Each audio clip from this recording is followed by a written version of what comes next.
Welcome back. I have tried a different camera angle just so we can get a better look at the kicks, so you can see how we're progressing with them.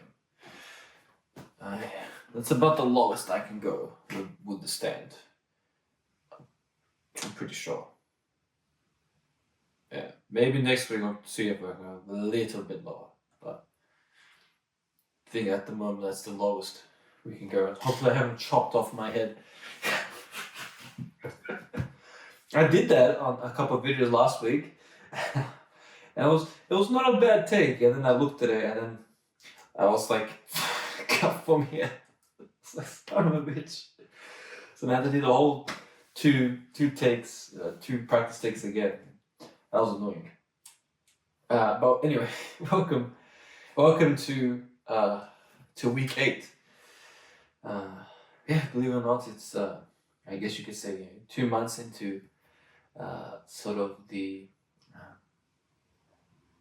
recording process of this journey. I just went to a comedy show yesterday night, and the comedy guy was a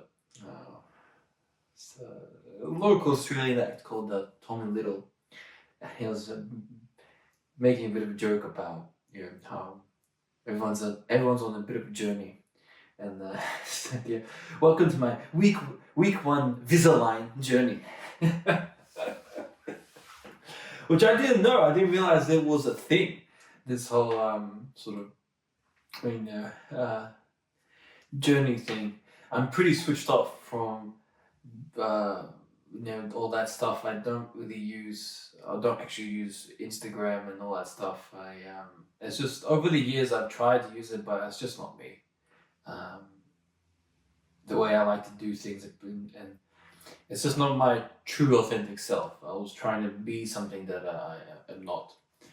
So I just don't use it. I think that YouTube provides the best representation of what I want to share.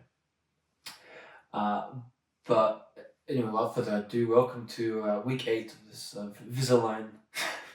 Invisalign journey.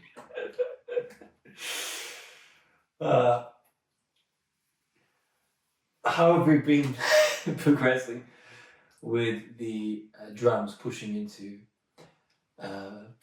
week 8? It's tough to say because the improvements now are smaller and smaller. It's much more fine, the changes that we are approaching, but we are continuing down the approach of really precision. I think that when I look at this piece, the top 3 things, the top 3 main things I'm looking at is, number 1 is really precision. And what I mean by that is to really be in very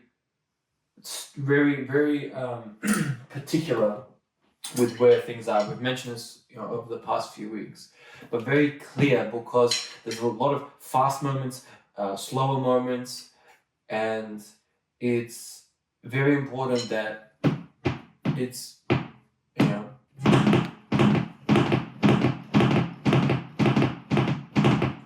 that it doesn't turn into a bit of spaghetti. Man, these shirts are fucking tight. I wanted to dress up a little bit for you guys. That's really important for me. So particularly when we get into the double grooves.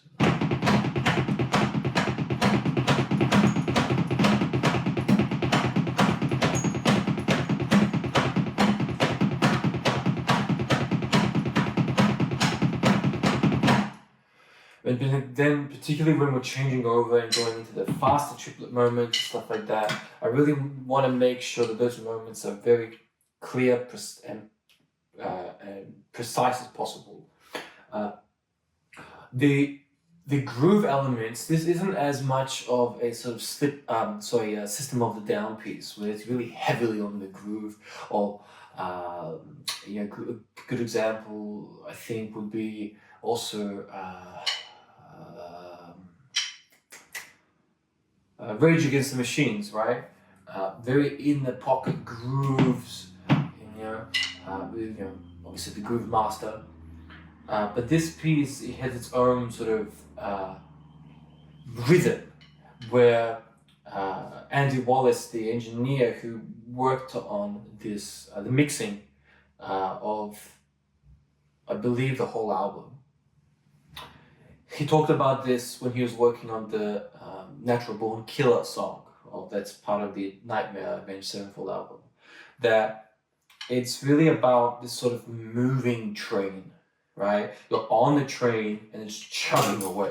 So, and that's really how the whole sort of, that's really how Mark Portnoy really did the recordings, I feel. It's very much this sort of mentality of this train chugging. And it fits the Avenged Sevenfold in this album very in a very unique way. Compared to a lot of the other albums, this is a very unique album in their repertoire, in their catalogue.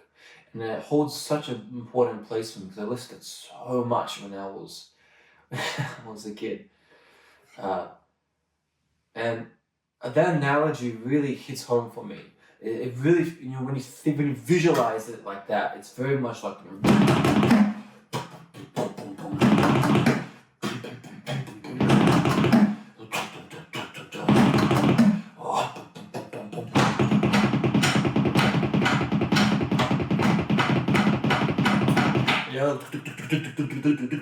particularly goes. Man, I didn't think these shorts would cost this big of an issue.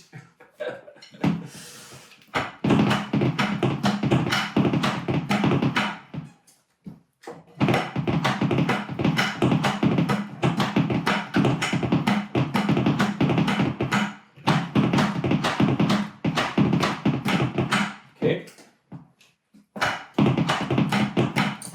Son of a bitch. Welcome to Practice Takes. Unfortunately, that's just how it is. Some weeks it's a lot better. Some weeks it's worse. And these shorts aren't fucking helping. But that's sort of the analogy that I am going with, and it really helps visualize a song for me when we're like, nightmare. We're going through that experience on the album, and that's that moving train. So that's really important, that first one for me. The secondary place is that sort of precision, and then the secondary one is that sort of train moving, really capturing that. And the third one, I'm still trying to sort of figure out what that sort of priority is. But the first two I'm really focused on, particularly that first one, getting that precision right, and then thinking about this moving train and really helping, particularly when we use the backing track, not the synthetic track. We really need to get that sort of moving train and precision really smack on.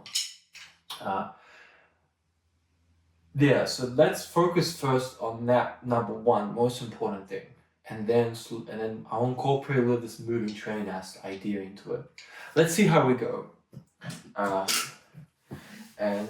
If these shorts are really giving me the issues, they're restricting me a little bit. So, I'm gonna move this up a little bit. I prefer having a lower angle.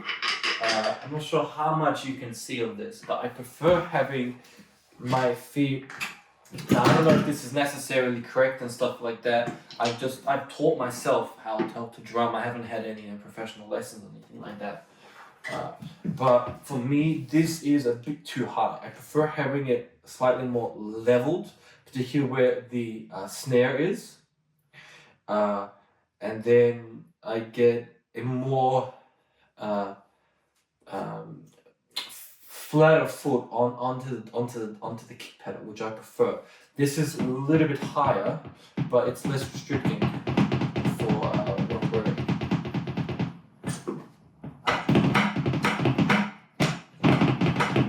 Yeah, the